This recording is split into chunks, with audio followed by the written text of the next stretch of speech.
Hi everyone, this is audap. Let's continue our game of Fatal 12 on Nintendo Switch. 羊さんもライオン感が好きみたいだね。言われてみれば小物とかのセンスも似てるよね。ナオミはうちに通ってたし、小物を一緒に買いに行ったりしてたからかな。そうだね。きっと凛花の影響だ。 Mao asks for some milk and extra sugar. I take a peek into her cup to see the results. Her coffee is almost pure white. She takes a sip before changing the subject. そういやさ、最近1年に転校生来てたりしてたっけ？白い髪の小さい子なんだけど、見覚えがなくって。朝来るときにちらーって見かけたんだよね。転校生かい？わからないよ。僕はあまり他の学年のことは知らないからね。 Oh boy, it's like what we feared. What is he gonna do? What is you going to do? 私もマオよく見てるね。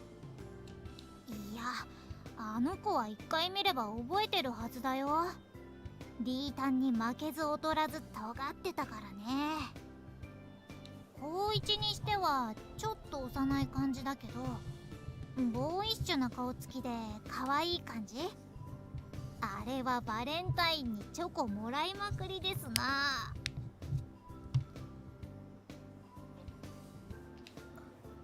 そんなに印象的だったのかい？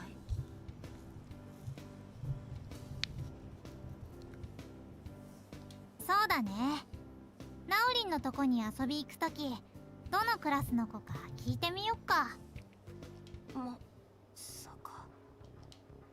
All the dots connect as she describes this person to us. White hair, young looking, boyish. There's only one person I know who fits that description.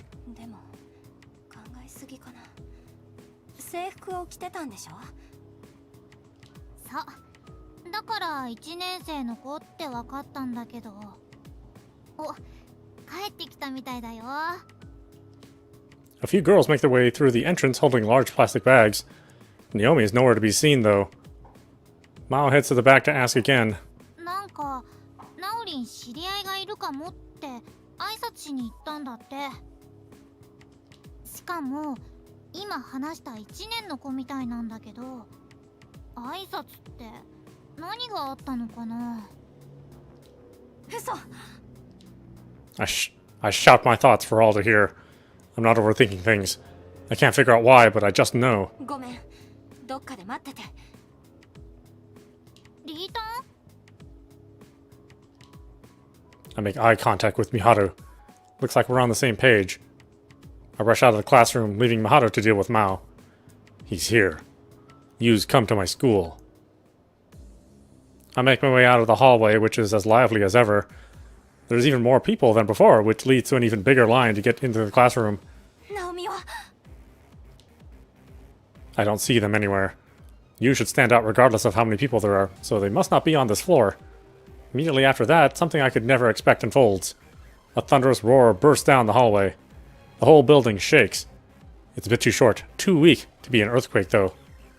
Unrest starts to spread throughout the students and visitors, though. None of them expected something like this to occur. Worry and confusion take hold.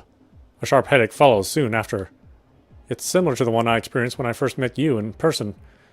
Wait, that's right. Our meeting in front of Shigetsu's house wasn't our first. My memory's still fuzzy, but my psyche is sending me warning signals. Either way, all I can do is head towards the source of the noise. I dash through the crowd, who have already begun to settle back down. It isn't until I am on my to another floor that an evacuation order gets issued.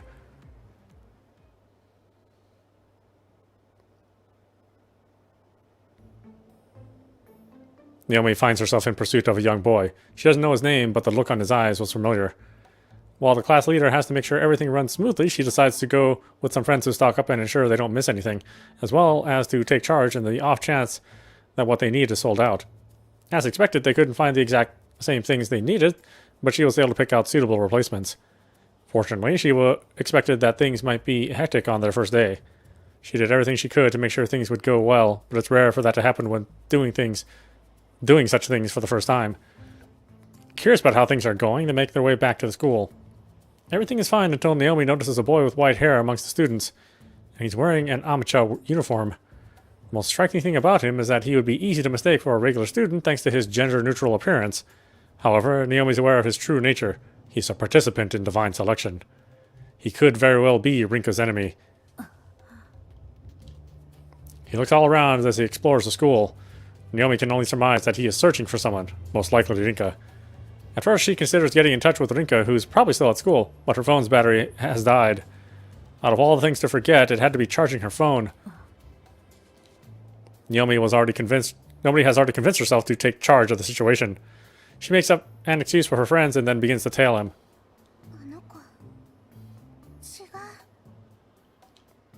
He resembles a predator searching for its prey. This isn't the same person she saw at the station the other day. Her gut is telling her that he's planning something here. Her heart races. Every thump is palpable. Just then a sharp headache overtakes her. Her mind flashes back to the dream she had of Rinka's death. Dream she had told Rinka about. Those were memories of an event that had been undone. There are still too many question marks surrounding it, though. Why it happened, how it happened, and the perpetrator behind it. Her memories begin to catch up with her as she tails the boy. Why is there suddenly a perpetrator involved? The answer is simple. She recognizes the look in that boy's eyes.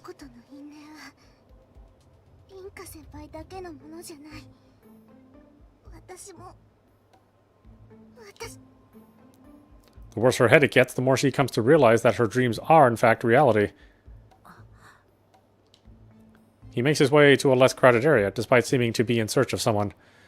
It makes tailing him much more difficult, but Naomi refuses to back down. Eventually, he makes his way into a certain classroom. One not being used by any class for the culture festival. It's serving as the storage area for unused chairs and desks. Naomi is able to find an appropriate hiding spot thanks to that. However, her hopes of remaining hidden are quickly shattered.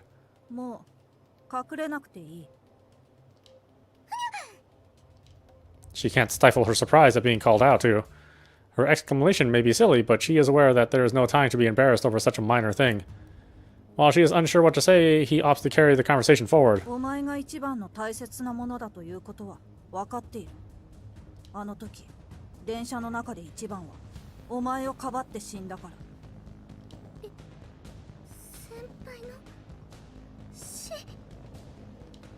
A chill runs straight down her spine. Her every nerve fires signals of fear upon confirming that her dreams are reality.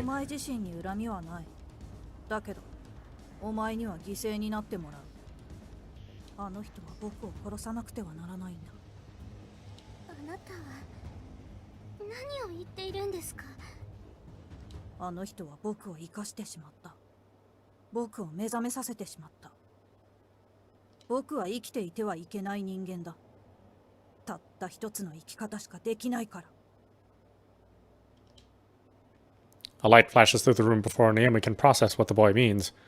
A massive roar thunders alongside the light.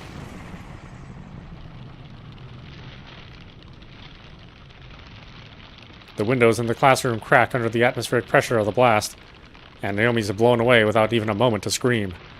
Once again, she has come face to face with a bomb. It is in this moment that she remembers her fate is inherently connected with the others.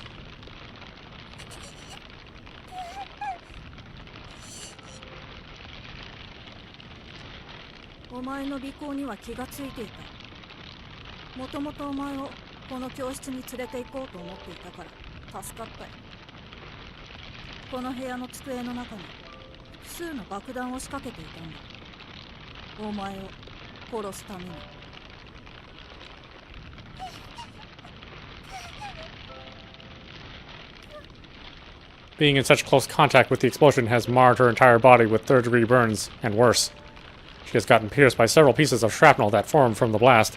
The raw force of the blast has crushed her ribs. Her breathing is ragged, weak, and ready to fade at any moment.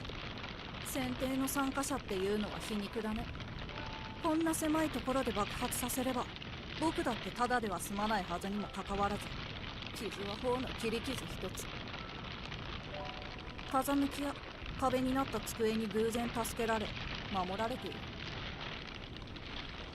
もう喋れないようだね。 Fragments of objects caught in the blast are smoldering in every corner of the room. The cracked windows eventually give in and collapse, allowing a large supply of oxygen to flow in. In response, even the tiniest of flames spark up. Naomi can only lay there as the heat washes over her in waves. All this while her senses slowly, steadily fade. これだけ派手にやればあっちの方も問題なさそうだね。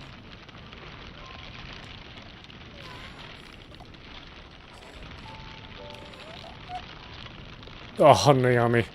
I'm sorry. まだ喋れたのか。さっきからそればっかりだね、お前は。 His frigid response is enough to douse the strongest of flames. 僕は死ななければならない。生きていちゃいけない人間なんだ。でもね、せめてその死には意味があると信じたい。あの人に殺されれば、僕の死にも意味があったと思えるんだ。きっと。あの人は僕を殺せなかった。このままではずっと同じ。だから、覚悟してもらう。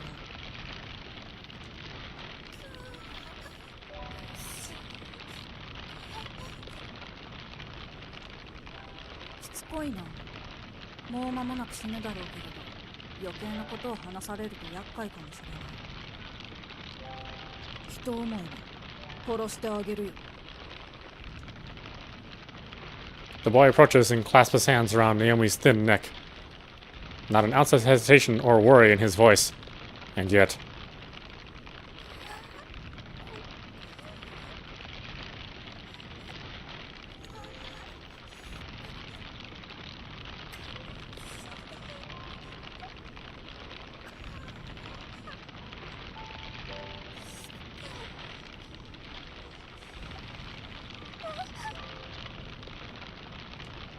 Even on the brink of death, she can notice the grief lurking behind the fierce look in his eyes. 黙れ。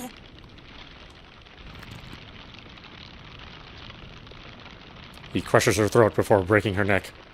The sound of her bones breaking gets muted by the wood crackling in the flames. He notices footsteps outside the classroom. His eyes focus on the door. ちょうどいいところに来たね。 Even Anika's cries are overwhelmed by the roaring fire.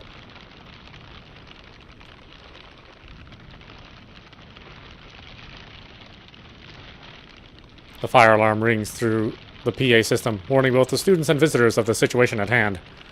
It isn't necessary for me to understand what's going on, though. I'm bearing witness to the sea of flame, or the sea of fire that caused it to go off. Inside the room are two figures cloaked within the flames. I can't process the situation immediately.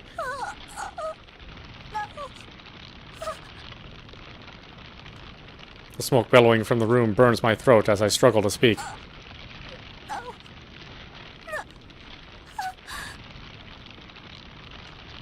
I may have been better off not knowing what happened. Her body is lifeless, like a puppet without its support, and her body is being held by a boy. You. He steps away from her, and her body collapses to the floor. I dash towards her in an attempt to catch her. I have no chance to reach her in time, though. Just as her body touches the floor, the flames swarm all over her uniform. I press on, though. Nothing will stop me from getting to her. Or so I think. Before I know it, I've fallen on my behind. It was Yu's doing. He approached and knocked me down without me noticing. お前がやったのか。僕は昔から英雄になるようにと刷り込まれてきた。英雄なんていうのは使う側にとって都合のいい言葉に過ぎない。そんなことは分かっていたけど、僕にはそれしかない。両親を知らず、友人を知らず、仲間も知らなかった。かつての僕にあったのはただすべきことだけ。継続的に与えられる命令をこなしていれば、僕は生きることができた。無価値な毎日だ。わけわかんないこと言うなよ。ナオミに何をした？お前を殺した時も僕にとっては命令の一つだった。無価値な毎日の延長で僕は死ぬ。僕には僕自身にとって無価値な英雄という言葉が贈られるはずだった。僕は変わってしまったんだ。救急、ナオミ、助けなきゃ。ナオミ、ナオミ。価値ある人生というものを知ってしまった。でも記憶を取り戻した僕はそんなものは望めない。ならせめて僕はお前に価値ある死を送られたい。そう死ねるのは人間だけだ。僕は人間だ。人形なんかじゃないんだ。僕を殺して運命に決着をつけてみせろ。ふざけんな。 Nothing he's saying registers. Naomi is the only thing I'm concerned with. Not even the flames can distract me from that. Beating back the heat, I rise to my feet. Reach my hand through the smoke out towards her. 好きにすればいい。僕たちはこれで死ぬことはない。最後にこれだけ言っておくよ。ナオミを。僕だって簡単に殺されるつもりはないよ。ナオミを返せ。 You is no longer in my line of sight.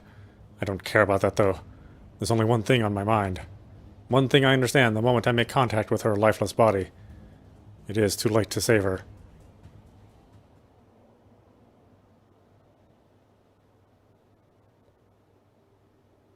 こんばんは、お嬢さん。辛かったようだけれど、これも一つの運命だ。 Stop. 炎の中で君はやっと真実を思い出したのだろう。もう見ないふりはできないね。 I don't want to know. 今夜は多く喋るのは無粋なようだね。それでは簡潔に行こう。ようやく運命と向き合う時だ。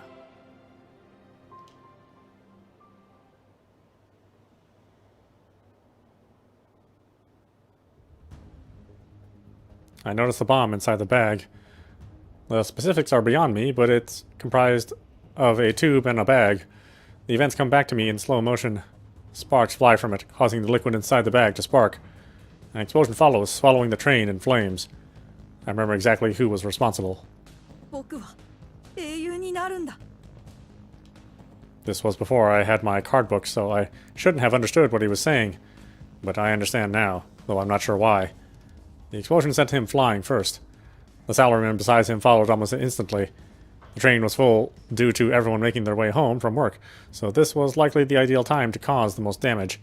The smell of burnt fat ran through the train. My first instinct was to shield Naomi. I felt a tremendous impact on my back, which sent both me and Naomi flying. The train had stopped by this point, but panic had spread amongst those not taken out by the blast. Meanwhile, my body had been devastated. I couldn't tell what state I was in. All I knew was that I wouldn't make it. As such, the only thing on my mind was Naomi. If I wasn't going to make it, then I'd do all I could to make sure Naomi did. She had hit her head after the blast, however, rendering her unconscious. I couldn't say for sure whether or not this was a mere coincidence. The boy responsible for all this landed right in front of me after the blast. The flames continued to consume both our bodies. 僕は英雄に。ふざける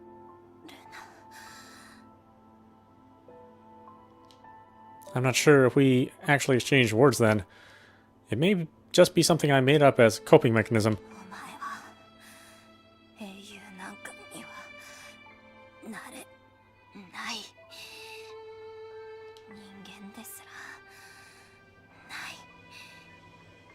ただの人形だ。 The boy used his remaining strength to extend his hands to my throat. And he crushed it. At that moment, the flames lit up again, blowing him out of the train. Naomi's screams called out to me while I was on the brink of death. As the fierce flames in the train grew fiercer, the fire in my soul flickered and faded.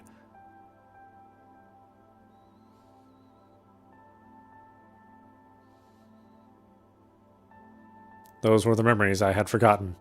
The truth locked away within my subconscious. It's no wonder my cause of death card never materialized when I thought I simply got on fire. Oh gosh. It's no wonder my cause of death never materialized when I thought I simply got caught in a fire. The fire wasn't what killed me. It was the suffocation after having my throat crushed.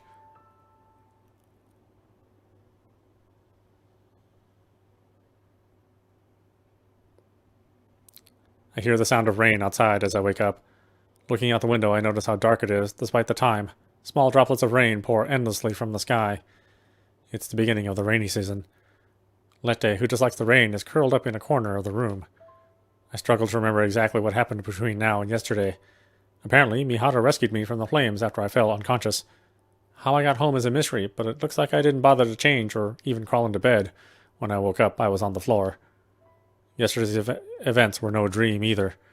Checking on my phone, it made the news, though without much prominent coverage. Doesn't seem like it's being reported as a terrorist attack. I'm not sure why. Possibly because they haven't finished their inspection yet. How they're reporting it isn't of any interest to me, though. I already know the most important consequence of it. The fire was put out before it could cause any serious damage. I made it out with only some minor burns, but there was one casualty in the end. One person incredibly dear to me. Naomi. Out of all the people there, only one lost their life. And out of all the people there, it had to be Naomi. The more I repeat that to myself, the more I try to pretend it never happened. Why? Why her? What did she do to deserve it? That's all I can think. Naomi died because of me. Because I got her involved. I'm to blame for her death. This wouldn't have happened if I pushed her away. This wouldn't have happened if I had never asked her to shoulder the burden with me. If I weren't so weak, then... None of that is relevant anymore, though. They're nothing but what-ifs. What I'm facing now is reality. What I'm facing now is my own fate. My body gradually loses strength. Today I put up a sign regarding Lionhouse's indefinite closure. A first since the day it opened.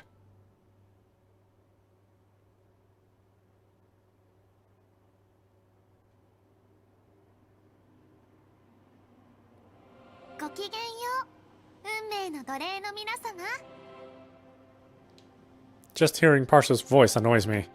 Having been forcibly brought to the court of fate, all I care to do is stare at my own feet. My mind is elsewhere. 異様だな。お前のしかめっ面がか？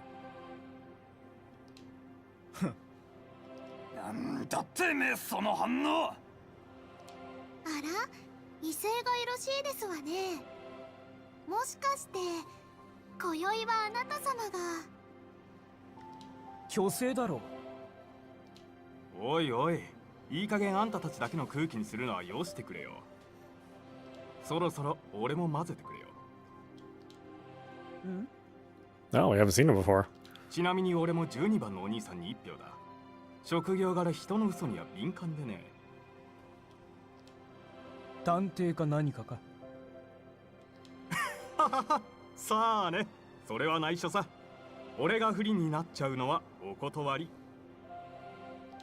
たく、うるせえ連中だ。いい加減もういいだろ。とっとと始めてくれ。この連中の会話ってのは知性が足りなくていけねえ。言うね、マダム。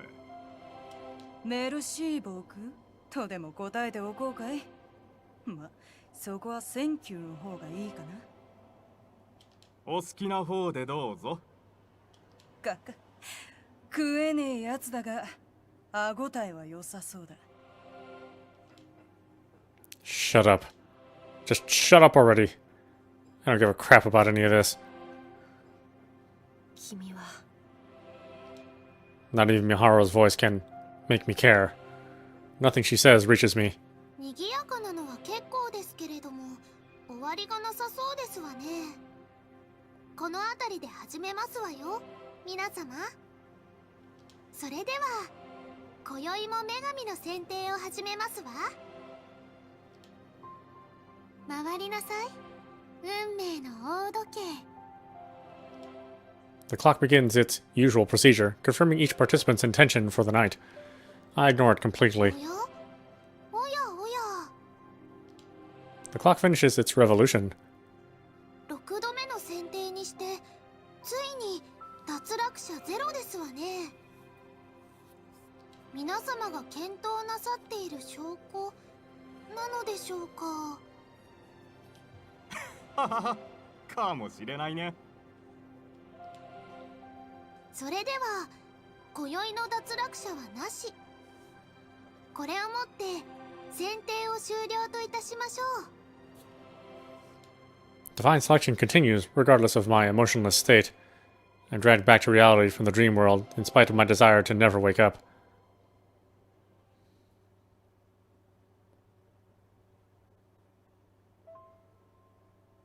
It's Monday, apparently, and it looks like it's raining.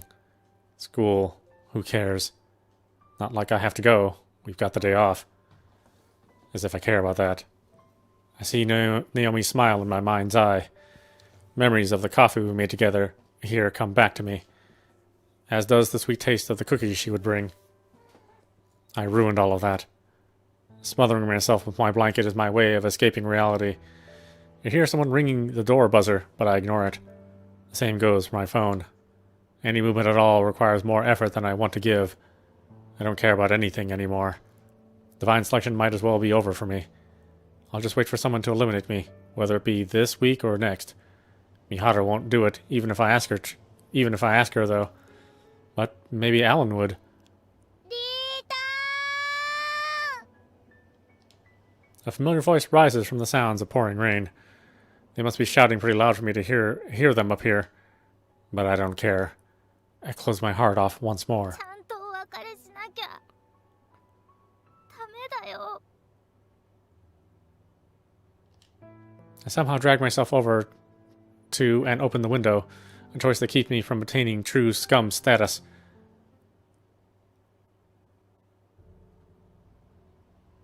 After I manage that, I force myself to the town's ceremony hall.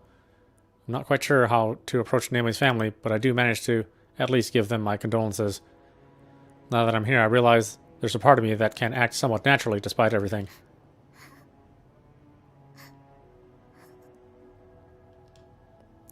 It's probable that I wouldn't have bothered to attend Naomi's funeral if it wasn't for Mao. This is a place to say our farewells. Tears are shed by many, myself included.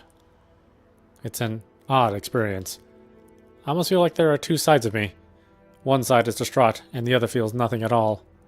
The sobs that fill the venue drown out the sound of rain falling.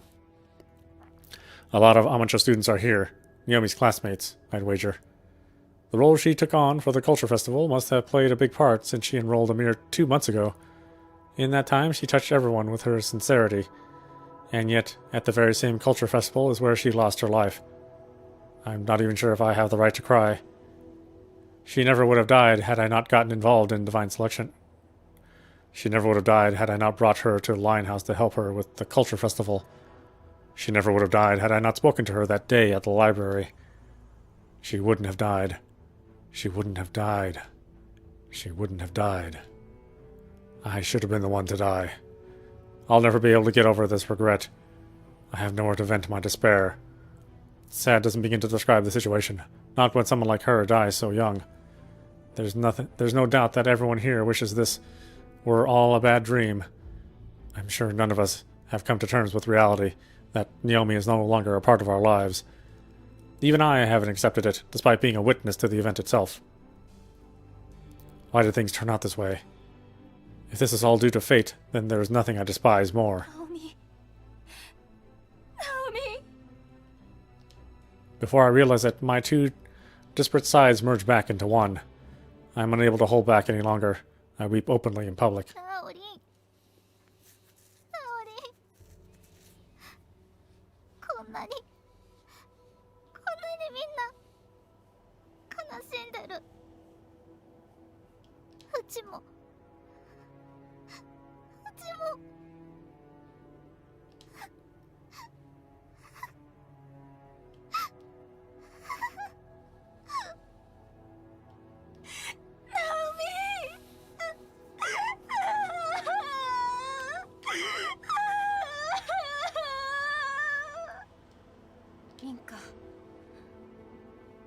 は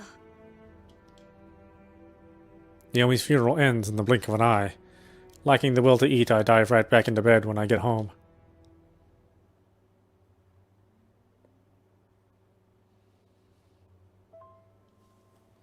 I'm not sure when I fell asleep or what time I woke up. A distinct emptiness assaults me as soon as I do wake up, though. I dreamt of all the times I spent with Naomi. None of that means anything now. They're just past events. In this moment, I truly understand how it feels to have regrets that are lodged in the past. Things are moving along at the school. They're finally going to carry out investigations under the assumption that it was a terrorist attack. As such, it'll be closed for another week.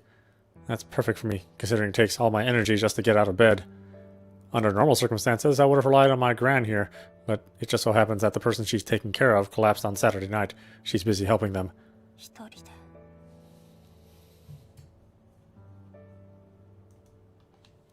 Another day passes by. Another day of me doing absolutely nothing.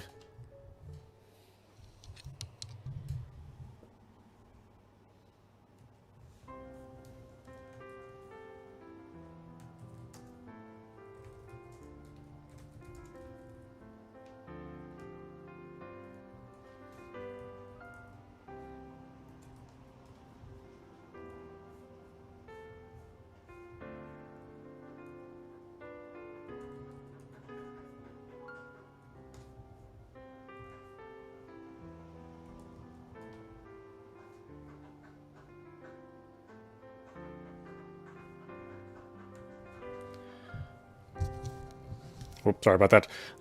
Mishima Miharu's course of action in the face of recent events is a stark contrast to that of Shishima Rinka's. The despair displayed on Rinka's part has only served to fuel Miharu's determination. She may have found Naomi unpleasant, but at no point did she wish for things to play out as they did.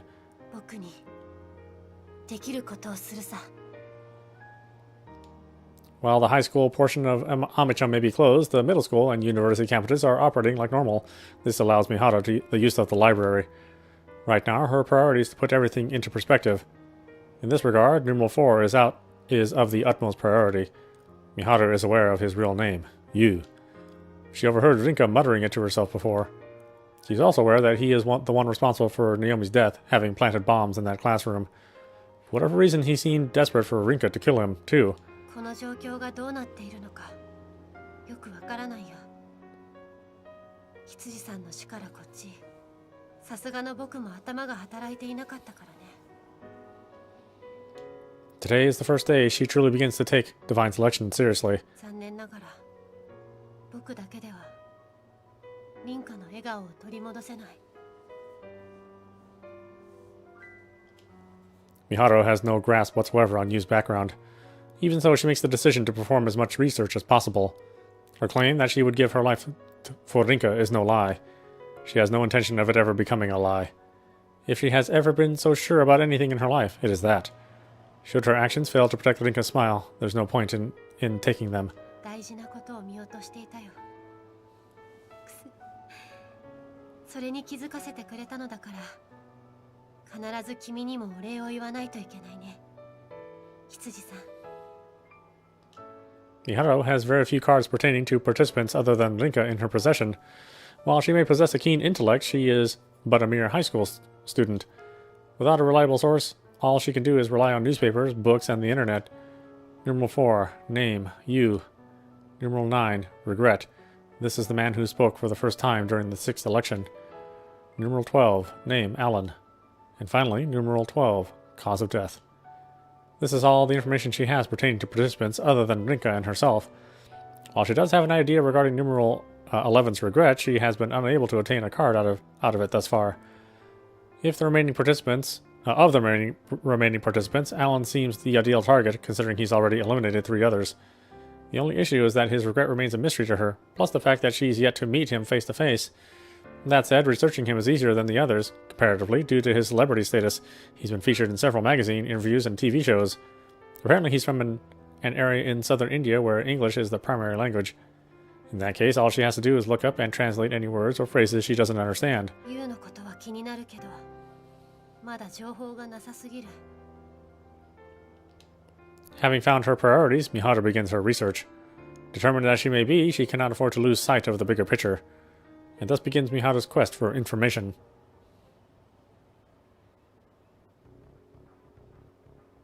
On her way off campus, Miharu notices the silhouette of an unfamiliar man. She errs on the side of caution and takes a different route in order to keep her distance from him.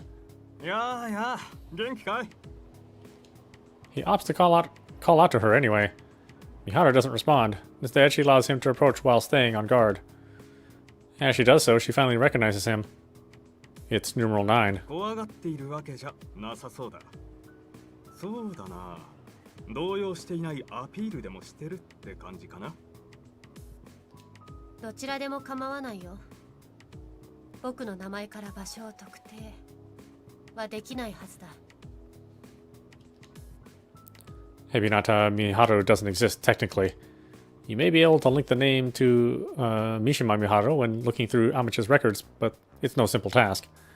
In that case, he may have been waiting for Rinka. It's possible he received her name card during the initial distribution. Miharu quickly realizes that isn't the case, though.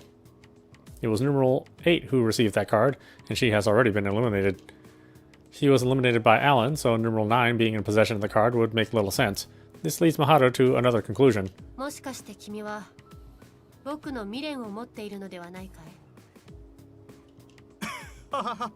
そこまで察しがいいと損の方が多いんじゃないかな君の未練には驚かされたけれどそのおかげでこの高校を特定することができたのさ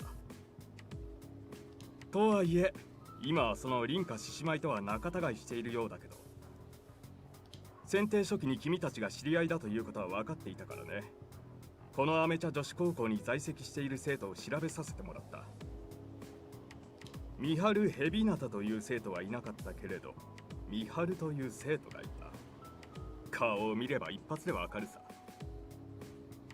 一体何をご所望しているのかな。凛花とはすでに決別しているけど他の参加者に情報を教えるつもりはないよ。分かってるよ俺が凛花を脱落させたら君の情報を知られるリスクがあることくらい Miharu's involuntary reflex is to shoot him a glare. How could she not after someone dares to bring up the idea of eliminating Rinka? He doesn't quite interpret it that way, though. もっと勘違いはしないでくれよ俺は今のところ君を脱落させる気はないんだ俺は君と交渉しに来たのさ君は一度11番の女性を出し抜いたことがあったよねそれを見込んだんだ意味がわかるねまさかとは思うけれど協力を持ちかけているのかな。でも俺は状況を静観していたんだ放っておけばある程度までは人数が減るだろうからね His approach sounds similar to Miharu's. He may actually be cunning despite his attitude. 誰も脱落しない会を待とうと決めていたんだ膠着状態になったら動き出すとね3回目くらいでそういう機会は来ると思っていたけど思ったよりもずっと女神の選定というのは激しかったようだなるほど。君の話は納得できないものではなさそうだ。だけどまだ君に協力するとは言えないよ。俺の情報を知りたいとかかなそうだね。僕は君のことを全く知らない。対して僕は君に使命も未練も握られている。この状態で協力関係というのは難しいんじゃないかな。Miharu decides to lie through her teeth. In reality, she already knows his cause of death. Telling him she knows nothing seems like the best way to make things proceed smoothly. 俺が正直にミハルの情報を持っていることを明かしたことじゃ不足かい死因さえ調べれば君を脱落させられるぞとも聞こえるよ。おや失礼そんな意図は全くなかったんだとはいえ俺もさすがに自身のカードを明かすわけにはいかないここらで俺の本音を話すということで納得してもらえないかな確約はできないけれど聞こう。 Noticing her taking a step closer towards him, numeral 9 continues. 俺はこの選定が間違っていると思っているんだ君も分かっているだろう。この選定は他人を犠牲にすることを厭わない人間が多く混ざっている。相手を脱落させれば選定期間中の行動がなかったことになるのをいいことに、選定の参加者ではない人間に暴力を振るったり人質にとって脅迫したりというのが横行している。この行為は悪だ。極めつけは土曜日の事件だ。知っているんだね。女神の選定との関与を疑わない方がどうかしているだろう。4番の少年は無国籍テロ集団通称ヌルと関係があるという仮説が出ている。この学校を狙った意味はまだ分かっていないが、人が集まるライブ会場なんかも無差別に狙う連中だ。人さえいればいいのかもしれない。もっとも俺は君たちがアメ茶に通っているからこそ選定参加者への宣戦布告をしたのだと思っているよ。降伏しなければこうなると。もっと被害を拡大させるとでも言いたいのかな。夢の世界で4番の少年はだんまりだから不気味だ。Mihara's eyes widen when she hears that. She never expected to walk away from this with clues leading to numeral 4's identity. Null is a terrorist group that operates on a global scale. So little is known about them that it's common for smaller unrelated groups to use their name for recognition. 不幸中の幸い、死者は一人で済んだらしいけど、人数なんて関係ない。なあ、話がそれてしまったね。俺が言いたいことはもう分かったかな。He continues to speak, his tone serious. 俺は正義の人がこの選定で生き残らなければいけないと思っている。それが君なのか俺なのか、君の友人のリンカなのかは分からない。だが今までの行動から考えてその3人以外は考えられないだろう。それに君の方が俺よりも生きるべき人間だと判断したら勝ちは譲るつもりでもいるさ。Not only is he making sense, but he doesn't seem tricky to deal with. Of course, she isn't foolish enough to believe that everything he says is the truth. The fact remains that numerals 3, 4, 6, and 7 are all formidable foes. He may serve as a means towards their elimination. It bears mentioning that his belief on this whole matter means nothing to her, especially when Rinka was among the 3 names he just brought up. What's most important to her right now is the possibility of obtaining more information on numeral 4 through him. どうだい？俺と協力関係を結ばないかい？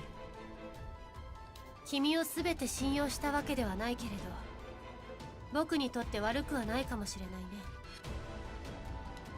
With a quick huff, she continues her act. Ideally, she will get as much information on numeral 4 as she can right away, but that's unlikely. いいよ。君と協力する。ただし、僕が関係を破棄した方がいいと判断したら、いつでもそうさせてもらうよ。わかった。もちろん最後まで信用してもらえるよう努力はするけどね。それが落としどころなら文句は言わない。早速だが、実は他にも協力者がいてね。ついてきてほしい。His statement leaves Miharu curious. Is it someone unrelated to divine selection? While it's dangerous for her to follow him when knowing so little about him, she risks losing his trust should she refuse. He may be one to keep an eye on, but he's also not likely to betray her trust so fast. With that in mind, she makes sure that her phone has plenty of battery remaining before following him.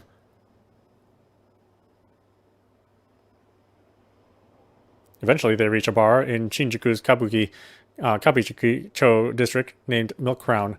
It's not the sort of place one should enter in school uniform, but Miharu seems unfazed, likely thanks to her job working at the maid cafe.